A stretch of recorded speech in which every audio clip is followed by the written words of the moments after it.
Chapter 16, Los Santitos. I liked being at school, and I got involved in school activities wherever I could. I joined the Squires Club, and our main duties were to keep order in the lunch line and stop students from littering. I missed the initiation dinner, which was held on a Thursday evening because I had to work. I also became a member of the Spanish Club. In late fall of my junior year, my study hall teacher announced that a meeting was being held after school for students interested in joining the club. I decided to attend and learn more about it.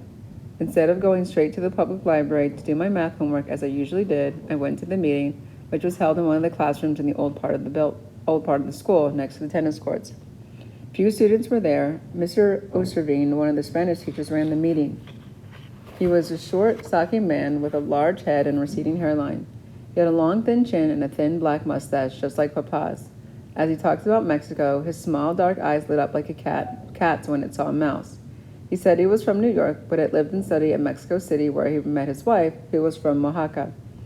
I heard of Mexico City, but not Oaxaca, and I wondered if those places were like El Rancho Blanco or Guadalajara. He rested his right foot on one of the desks in the front row, and each time he got excited, he pushed up, making himself look taller. I felt right at home when he spoke Spanish. I signed up to be a member right then and there. Mr. Oservine suggested a second meeting to elect officers and to come up with a few names for the club. We all agreed to meet again a few weeks later. When I got home that evening from work, I told my family about the club and Mr. Oservine. "And he's a teacher?" Papa asked. I was surprised to see him so interested. He usually never asked anything about school. "Yes, he speaks Spanish just like us," I said enthusiastically. "Is he from Jalisco?" "No, but he lived in Mexico for many years." Papa smiled and nodded his head. I then asked my family to think of names for the club. "How about little stinkers?" Trampita said, chuckling.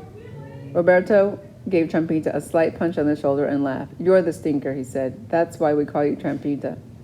"Come on, get serious," I said. "How about the Spanish Club Saints?"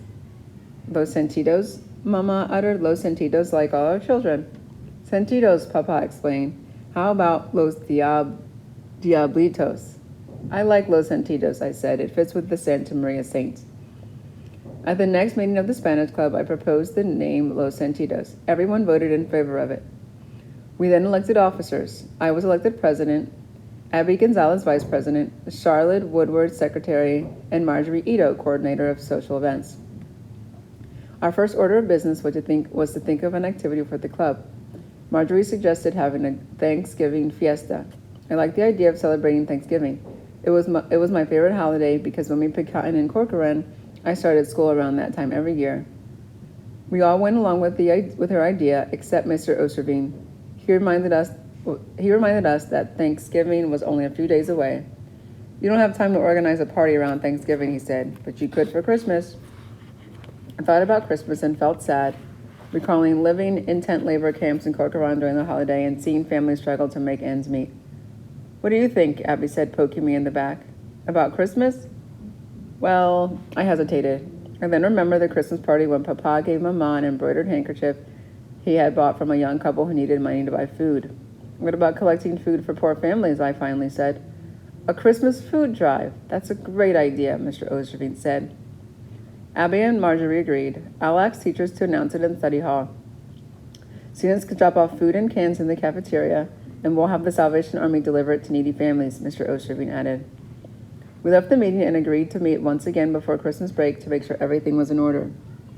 Every day, the number of food bags increased, and by the end of the second week in December, we had collected 41 bags. On the last day of school before Christmas break, Captain Tracy from the Salvation Army came to collect the food. He thanked Los Santitos and gave us a certificate of appreciation for rendering eminent and memorable service to the Santa Maria community by helping the Salvation Army to give a happy Christmas. That evening, after I finished cleaning the gas company, I waited for Roberto to pick me up. I was excited because he was bringing home a Christmas tree. Ever since Roberto started working at Main Street Elementary School, Mr. Sims told him that he could take the school Christmas tree home on the day the school closed for holidays. I sat down in the main office of the gas company and admired the large, cheerful Santa Claus painted on the front window and the tall Christmas tree in the middle of the office with its tiny white lights blinking on and off like stars in the heavens. I saw my brother drive up. I quickly locked the office and rushed to the parking lot to see the tree. It was in the back seat of the car, strewn with tinsel. It's a beautiful tree, Roberto said. Wait till you see it standing up. When we got home, Trampito, Rora, Torito, and Ruben dashed out of the house to see it.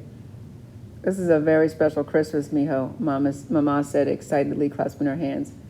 This afternoon, the Salvation Army brought us a huge box of groceries. God is truly watching over us.